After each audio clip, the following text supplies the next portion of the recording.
Moscow President Vladimir V.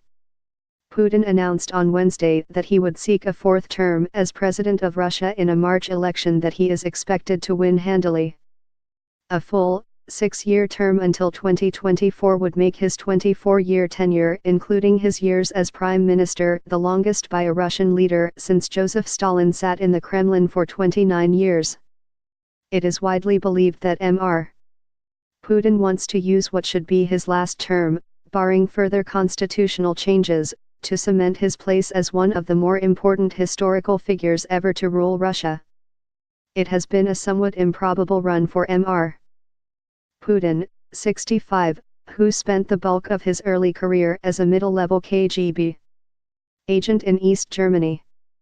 Calling the collapse of the Soviet Union one of the greatest catastrophes of the 20th century, he has built his formidable popularity on the idea that Russia should restore its natural destiny as a superpower, unequal to the United States in military might and global influence. His crowning achievement in pursuit of this goal was the 2014 annexation of Crimea, which has kept his popularity ratings around 85% ever since. Election day was moved to March 18, the fourth anniversary of that annexation, as a pointed reminder to voters. Mr. Putin made the long-anticipated announcement on the floor of a vehicle factory in the northern industrial city of Nizhny Novgorod.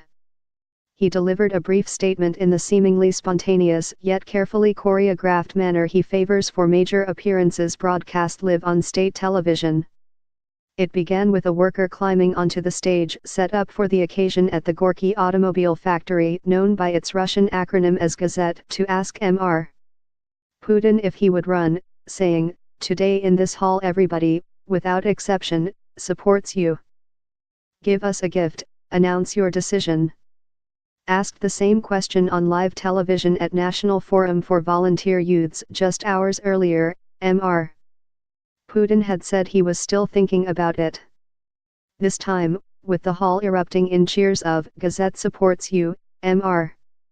Putin said he was running. "There is no better space and no better occasion to announce this," he said. "I will run for the presidency of the Russian Federation." The choice of venue and the occasion highlighted Mr. Putin's support base, workers of Russia's big industrial enterprises. During the street protests in Moscow in 2011-12, workers at a similar plant in central Russia offered Mr. Putin their help in dispersing anti-Kremlin protesters. Mr. Putin is expected to cruise to re-election, not least because of his popularity and the lack of serious challengers. In fact, the main concern in the Kremlin now, according to political analysts of all stripes, is that the lackluster slate of candidates could drive turnout to historic lows and deprive Mr. Putin of a resounding mandate.